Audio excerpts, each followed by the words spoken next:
Please continue. All right. Hopefully we didn't lose too much. People, a lot of times, I've been talking to a lot of people, obviously, and meeting a lot of people. It's been something else. One thing I'll say is, I'm not a politician, although I'm running for political office. By definition, I guess, I'm a politician. That's, you know, but I am not. I've never really done anything with the political party. I'm a Republican. We're all Republicans, just so you know. This race will be decided in the primary. The Democrats don't have any candidates running, so that's another reason why it's so important to always vote in the primary, because sometimes it's decided then. So we'll know who the new sheriff will be in May of this year. But I've not ever in my life done things with the Republican Party. You know, I mean, I've always been a Republican, I guess, but I'm just not a politician. I'm not into doing that kind of stuff. I've never had aspirations of being any kind of political figure. But the sheriff is an elected position. You wouldn't think so. A lot of people are surprised when they hear it, actually. But it's an elected position, so this is part of what I have to do. I've been talking to a lot of people, meeting a lot of people. It's been fun at times, you know. But one thing is you compare and contrast us. I'm not trying to help you with your homework too much, but you know, the other two candidates is our sheriff and then a chief, you know. And when they came here, or I guess the sheriff's already been here and talked with one of your classes, and the chief is going to come later today. This is their work day, you know. They are allowed to do things that I'm not allowed to do, you know. I'm at the patrol level. Although I'm a supervisor, when I work the last 2 days, I'm working. I don't do anything political. I don't make phone calls. I don't send out emails or any of that stuff if I can help it. Now, during my lunch, sometimes, if I'll go home and take a lunch, I might respond to an email or make a quick phone call. But I'm on my lunch break. But as I'm driving around and doing things, I'm working, and I don't do these things. The others, they have the freedom as leaders of their department to go and do whatever they want. And they have much more of, I guess, a political mindset than what I do. And then they have dreams of going further. You know, the mayors, the two mayors that we have right now are former police officers. And the mayor we had before, Roseworski, was a police officer, our former sheriff. And me, you won't ever see me on a yard sign saying that I'm running for any kind of mayor position, I guarantee it. When I'm done with law enforcement, I'll go mow grass or do something like that. I don't want anything to do with anything political, and that's just the way that is. If I could find something related to law enforcement that I don't have to run for office for, I'd love to do something like that, but I'd be happy doing anything once I do retire. Certainly not anything political, but I got off on a tangent there, get where I was going with that first. I guess what I was going to say, the question as I go around and meet people is, why do you want to be the sheriff, Woody? What makes, you know, why do you want to be the sheriff? There's 50-some deputies down there. Why are they not running, you know? And that's a good question, but what happens is, you know, and you have it in organizations like this.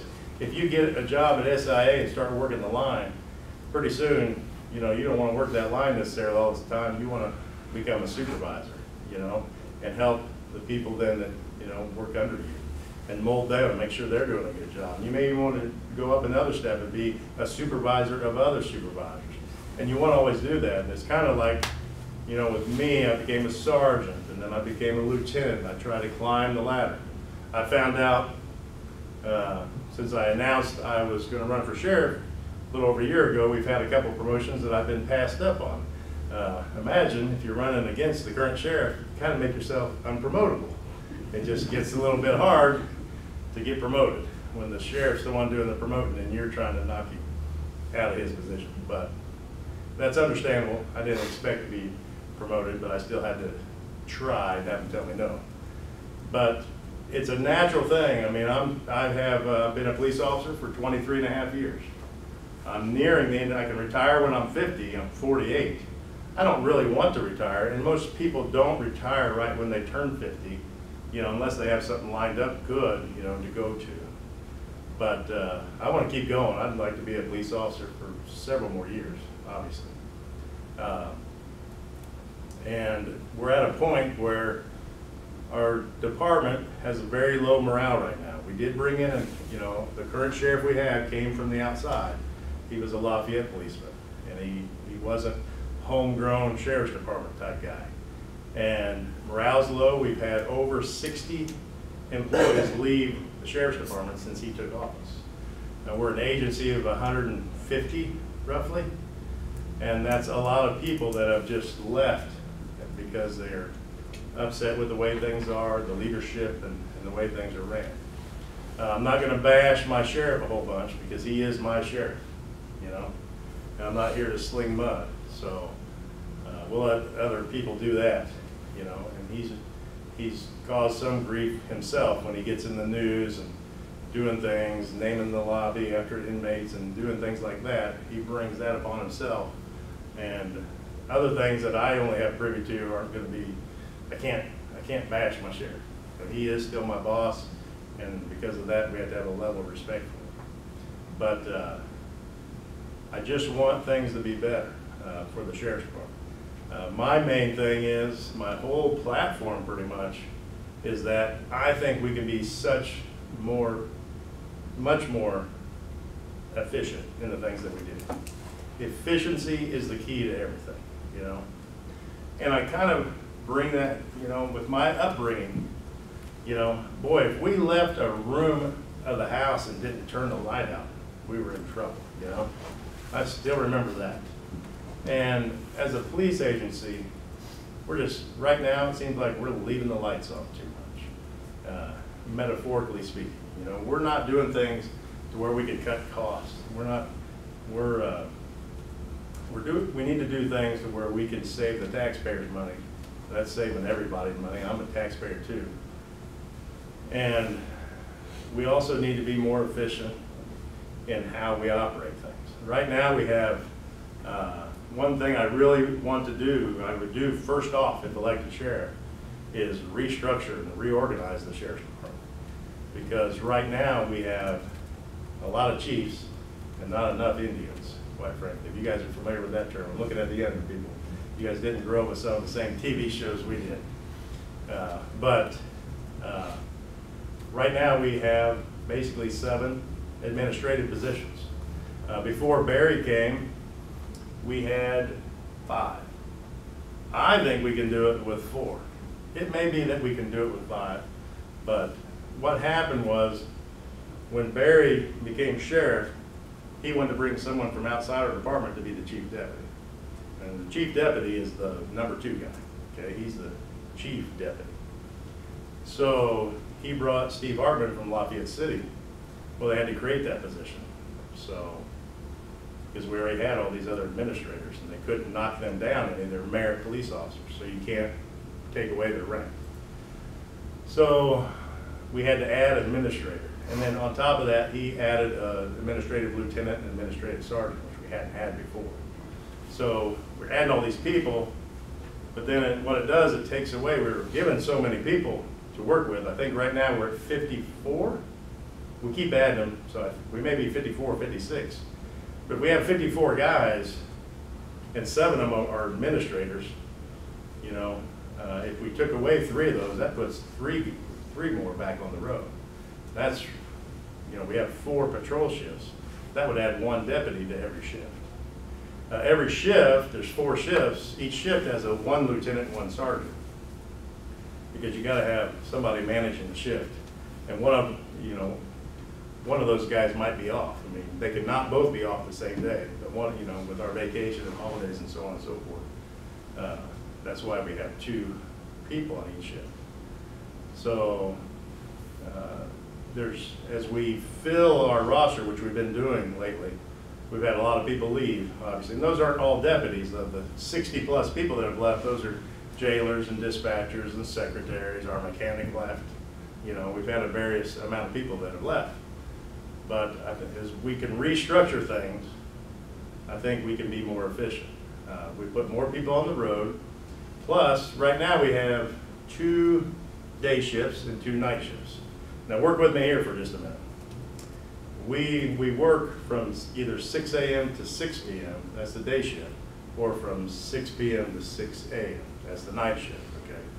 Technically, we have some guys that come on at 5, some guys that come on at 6, but just for the rule of teaching this real quick, consider it 2 shifts, day shift and night shift.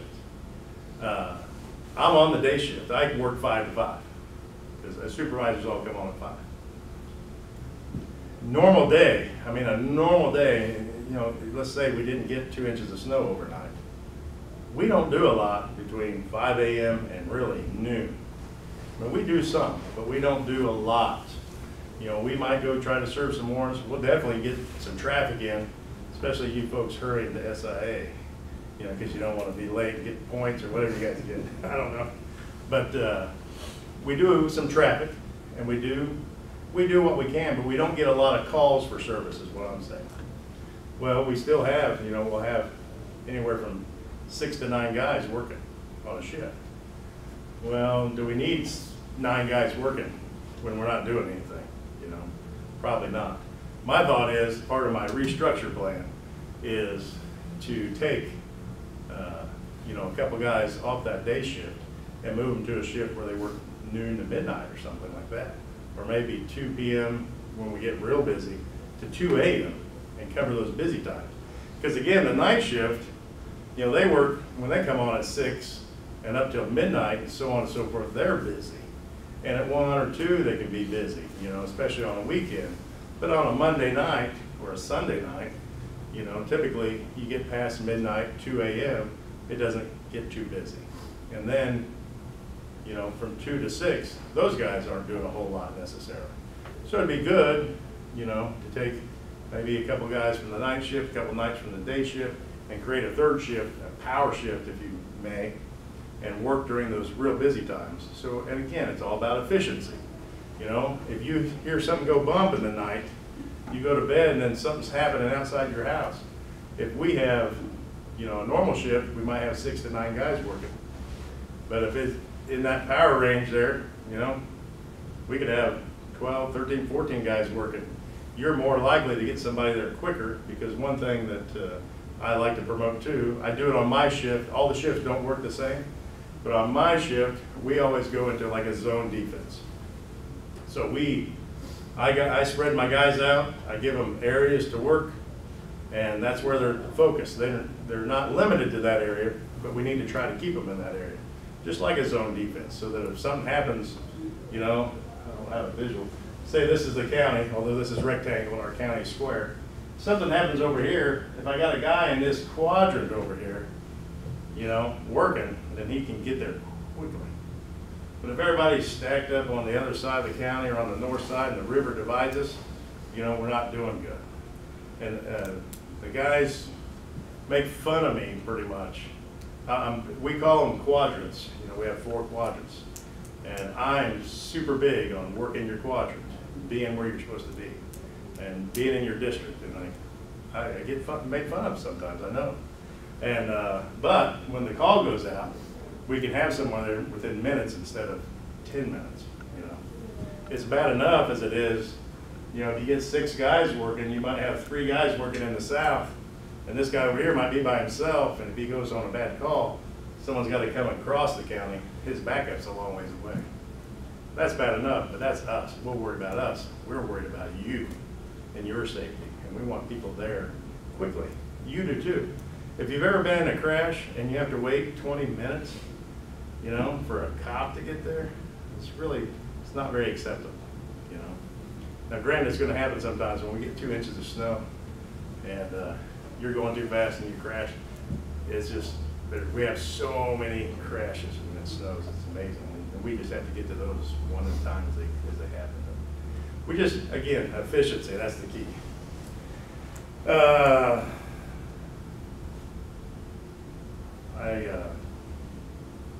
I know another area that I really would like to focus on, if I am fortunate enough to be elected sheriff, is child safety. Now, I know a big thing now is about, you know, are our kids safe in schools, you know?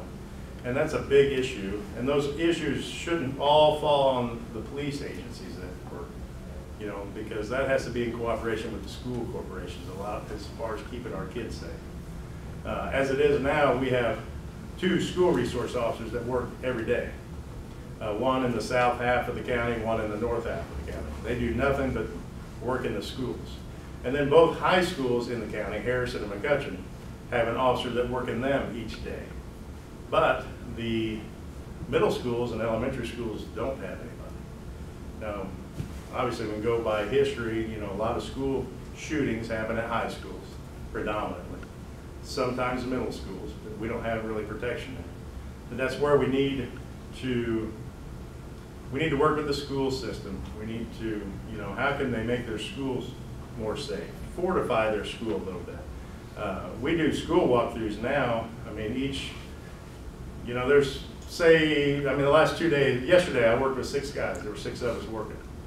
The kids were on spring break yesterday, but had they not been on spring break, each one of us would have visited 2 schools yesterday.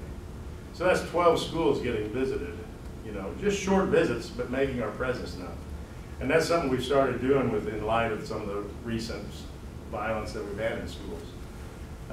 One thing I like, the middle schools and elementary schools, they're pretty much locked down really well, I think. Usually you have to get through 2 locked doors before you can get in and actually be face to face with a person. And that's a good thing. That's some level of protection, you know.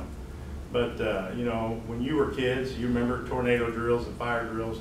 We need to make sure the schools, they need to, you know, we really need to pressure them to do lockdown drills, you know, to where if something goes wrong and there's a danger in the school, whatever it may be, that we lock down and get those kids into a classroom behind a locked door, behind desks, and get them safe. And that will limit the amount of casualties you could have, injuries, so on and so forth. And that's the ideal thing. You know, it would be impossible. You know, people say, well, it'd be great to post an officer at every school, but you wouldn't like your tax payment that you'd have to pay for that. It's just not feasible, actually, right now. It'd be great if we could, you know, but I just don't see that happen. We have to kind of rely in a partnership, I guess, with the school system, with the teachers, you know. The teachers need to recognize problem kids, the counselors, you know.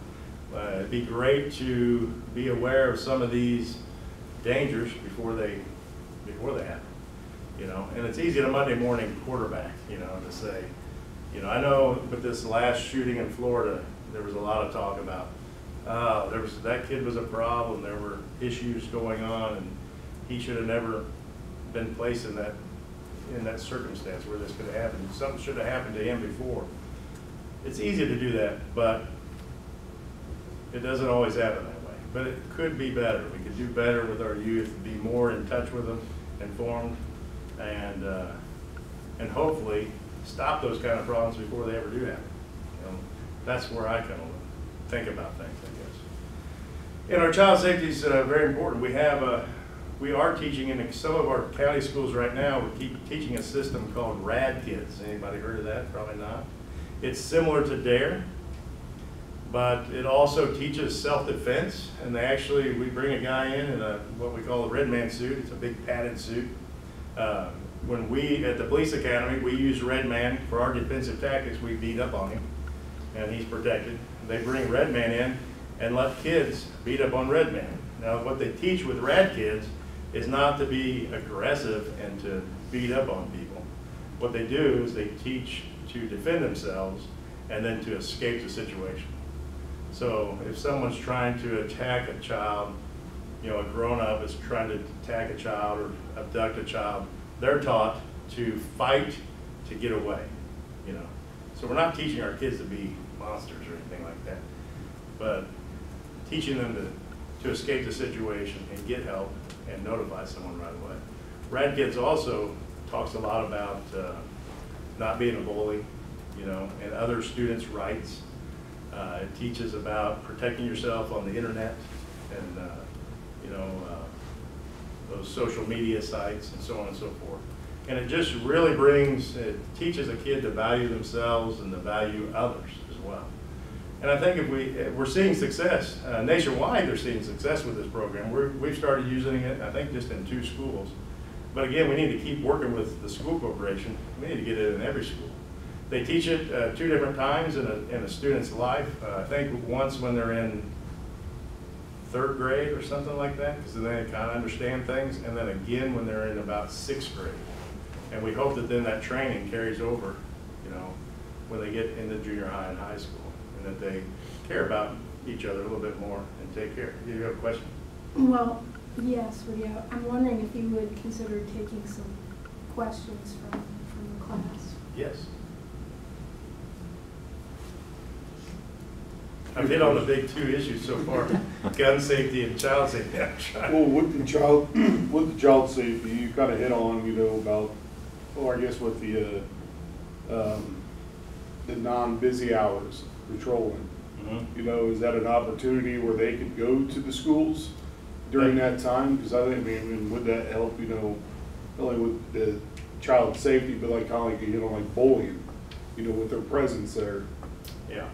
That is, it ends up being the time that we do go to the schools, because as a daytime officer, that's the time that I know that I have the most free time to do things. So like, you'll see that, well, you wouldn't see, but I see that my guys are hitting those schools. You know, they start, the elementary schools start at like 8:45, and we try to get there. It's great to be there when they come in off the buses. You know, and they see us standing there, and we greet them, and they give us high fives, those little guys, you know. And we also go during their lunch, and they eat pretty early. You know, a lot of them eat at 11, 11, 12, you know, in that time. So we do go during times where we can see the most students. Because other than that, they're in their classrooms, you know, a lot. Unless we can hit a PE class or a recess time. So we have been doing that, yeah. And not to give him credit, but that's something our current sheriff just gave a directive for us to do in the last couple of weeks. Now, we've done some of that on our own, obviously, but now we're ordered to go to 2 schools a day. And we keep records of everything we do, every call, and we self-initiate that call. And there's a record that we've been at that school and how long we've been there. And it's a good thing to do, as long as we have time to do it. There'll be days where we don't have time to do it. There'll be days when, I mean, we come on at 5 a.m. and disaster strikes, and we are tied up for the next 6 hours, you know. And in the afternoon, typically the afternoon, we are just swamped with calls. That's when all the dirt balls finally wake up by noon, you know. That's when they start causing us trouble, you know, pretty much. And but good point. That is the time that we try to get there, definitely. Yes. I know you talked about manpower being an issue sometimes. Have you guys ever looked into having like a reserve officer program?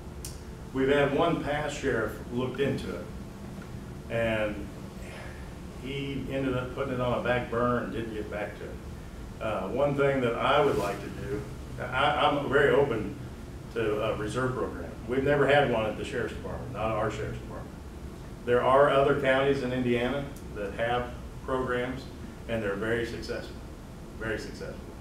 And I think it would be great to try to start that program. Again, some of the costs associated is just buying the equipment and doing some training for people, but it is a volunteer program, so that at least you don't have a salary associated with it. One of my goals is to really look into that. We have just as many jailers as we do officers. And some of those jailers, some of them would not qualify for a reserve program. I mean, they're not. Not that they're not good jailers by any means, but there's a lot that would qualify. And one thing I'd like to see us do, right now we lose some manpower. We have a lot. Does anybody know how many inmates we have in the jail, if you had to guess? I love having people guess how many inmates are in our jail. A little over 600, or right about that. We've had up to about 600. But currently right now we've been around 450, I think, and 500. A lot of times when I ask people, they go, well, do you have 100 people in jail, or do you have 200? you know, and they're kind of amazed when they hear that, you know, we have 450. You know, for a long time, for several months in a row, we had 550 we were running. We actually went into cells and started double bunking some cells that weren't double bunked and increased our capacity. I think our capacity now is the upper 500s. And we've been over. And we have people sleep on the floor. I mean, that steel bunk is just as comfortable as the concrete floor when you're just sleeping on a little mat. It doesn't matter, you know. But of course, people don't like to sleep on the floor, and I can understand that. But one of our big responsibilities at the jail is the care of our inmates. I mean, the sheriff, actually, our main responsibility, believe it or not, is the care and security of inmates. Patrolling and do all the other stuff that you see us do is really secondary, but it's not secondary to you folks, certainly not, you know. But we have a huge responsibility with the jail. It's a huge liability because of, you know, if someone dies in it while they're incarcerated or gets injured and things like that, it's a huge liability. But our jail staff, we have transport officers and we have bailiffs. Those people are armed. Basically, they're kind of like armed jailers. Now, a lot of them are retired police officers, but not all of them. They're special deputies, which is kind of like a reserve deputy. So they're, of course, they're paid to transport inmates and everything, and for the security of the courthouse. But I would love to see us make some of our jailers special deputies. Now, we don't allow firearms inside the jail, but one thing that takes up a lot of our manpower is we're constantly taking inmates to the hospital. You can imagine people that have used drugs for years and years and years and don't have jobs, so they don't have insurance. They don't take care of themselves. So they finally get arrested, and then they go and see our nurse, and they complain about that, you know, pain in their side and their teeth falling out and everything else that's going on. And so what happens now? We have to care for them. So what happens, you know, if we can't treat them, now we have nurses that work at the jail that can treat most things, a lot of things. But you know, the guy that's having chest pains or the guy that just has a bad seizure from, you know, withdrawal, those people have to go to the ER. And so that takes a deputy off the road because we have to guard them the whole time. Now it'd be great if we had jailers that were special deputies and they could, you know, throw a gun belt on and ride with the ambulance and handle the security of that inmate. And it leaves another deputy out on the road manning this big county we have, you know, over 500 square miles, and being there ready to respond to your emergency, you know. And then it's great if we get jailers trained like that. I mean, the jailers is kind of a proving ground if you want to be a police officer. For some. We have some people that are career long. You know, we have a jailer that's been there longer than I have.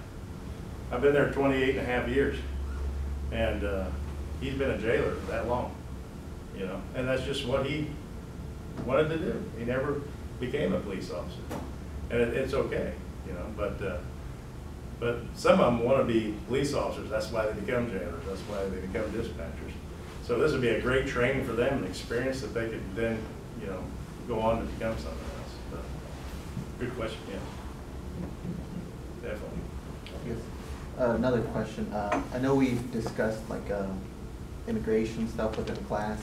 I know it's not something you guys really do, but this whole county is pretty diverse. Mm-hmm. We have people from all over come here.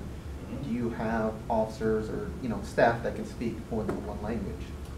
When we interview people, I have a feeling. I'm not involved in the hiring process at my current level, but I've told people if they know how to speak Spanish, that's going to put them a leg up, you know, for a hiring process wherever you go, whatever job you go to. Certainly, we do have some people that speak Spanish. We have people in the jail. We have at least one deputy, and that speaks very fluent Spanish. We have a couple that kind of are halfway decent, you know, that speak it. Obviously, once you're an adult, it's a little harder just to pick it up and learn it. But it's great when we can hire people. I mean, we have more jailers that speak Spanish, and they use it a lot. And we've gone, and as far as, you know, when we have a situation with some Hispanics, we'll go pick up a jailer and bring them out to the scene. or sometimes we can do things over the phone to get questions answered, you know, that's helpful. But we do have some folks, I wish we had more, and we just don't, but we do have some, it's very helpful.